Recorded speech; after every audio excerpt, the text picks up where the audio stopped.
নমস্কার, আমি পৌলমী। আপনারা সকলে কেমন আছেন? আশা করি সকলেই খুব ভালো আছেন। আজকে দুপুরের ভুড়ি হবে পনিরের তরকারি আর হবে শাক।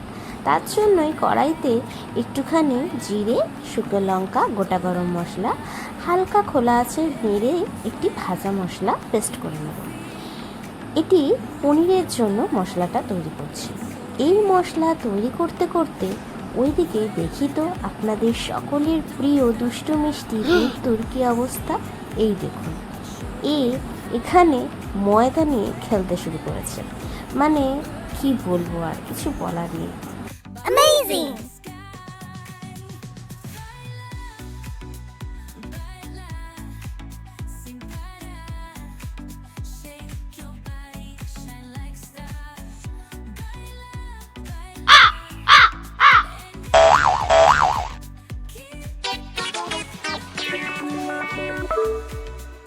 চলুন, ওর কাণ্ড কারখানা দেখে আর আমাদের কাজ নেই।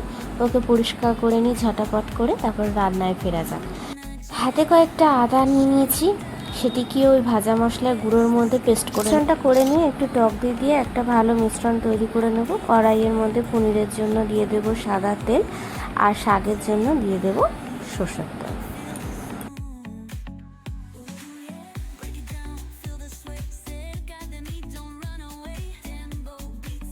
এরপর পনিরের যে আলুটা কাটা ছিল সেটাও 5 ফোড়ন, শুকনো লঙ্কা, একটুখানি কাঁচা লঙ্কা, তারপরে ফুলকপিটা দিয়ে ভাজতে দেবো। আর ওইদিকে পনিরের যে আলুটা বসিয়েছিলাম সেইটা একবার নাড়াচাড়া করে নেব। এটা ততক্ষণ ভাজা হোক।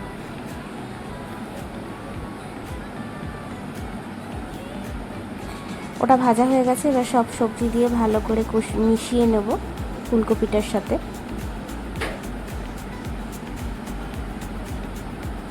মেশানো প্রায় হয়ে গেছে। একটু নুন স্বাদ মতো আর একটুখানি চিনি দিয়ে দেবো, যাতে ওই ডাঁটাগুলোর মধ্যে আর সবজিগুলোর মধ্যে নুন চিনিটা ভালো করে মিশে। এটা হচ্ছে আমার বদ্দি ভাইয়ের টেকনিক, ঠিক আছে? এত ভালো রান্না আমি পারি না। আমার বদ্দি ভাই এইরকমভাবে শাক রান্না করে, তাকে দেখেই শেখা আর কি।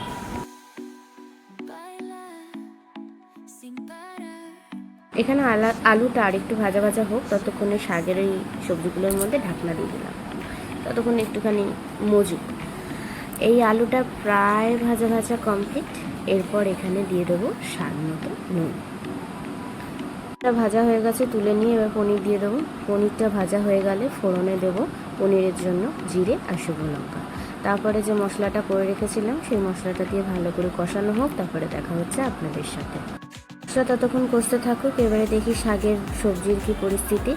শাকের সবজি প্রায় কমপ্লিট। আর একটু নাড়াচাড়া করে নিই, ভালো করে একটু মিশিয়ে নিই সুন্দর করে।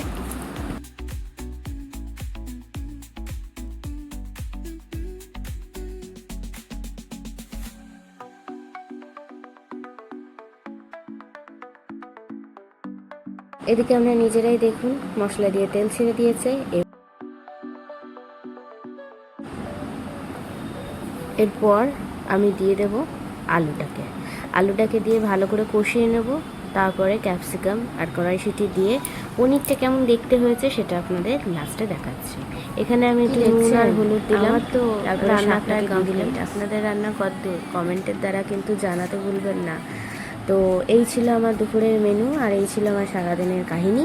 আপনাদের কেমন লাগলো প্লিজ আমাকে কমেন্টের দ্বারা জানাবেন। টাটা।